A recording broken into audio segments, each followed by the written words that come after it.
မိဘနဲ့သားသမီးကြားမှာဆက်ဆံရေးတွေမှာဝင်တိုးဝင်ပိုးတွေဖြစ်နေကြတာကိုတွေ့ရတယ်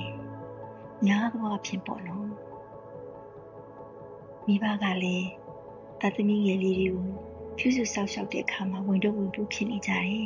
။သားသမီးတွေကလည်းမိဘကိုကြည့်ရှုစောင့်ရှောက်တဲ့အခါမှာဝင်တိုးဝင်ပိုးတွေဖြစ်နေတာကိုတွေ့ရတယ်။အဲ့ဒီအစားဝင်တိုးဝင်ပိုးလိုမျိုးမသတ်မှတ်ဘဲနဲ့စေတနာဝန်ထမ်းလိုမျိုးသတ်မှတ်ပြီးတော့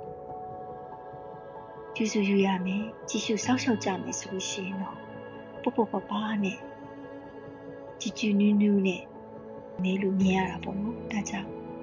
ဝင်တိုးဝင်ပိုးဖြစ်ကြပါနဲ့စေတနာဝန်ထမ်းအဖြစ်နဲ့ဒီမိဘနဲ့သားသမီးကြားမှာဆက်ဆံမယ်ဆိုလို့ရှိရင်အရာရာကကျဉ်းနှံ့စရာကြီးဖြစ်နေမှာပါပေါ့ပါနဲ့စိတ်ရွှင်ရွှင်လန်းလန်းနဲ့ဒူးနဲ့ဒူးဆက်ဆံရေးတွေလည်းအဆင်ပြေနေကြပါပါ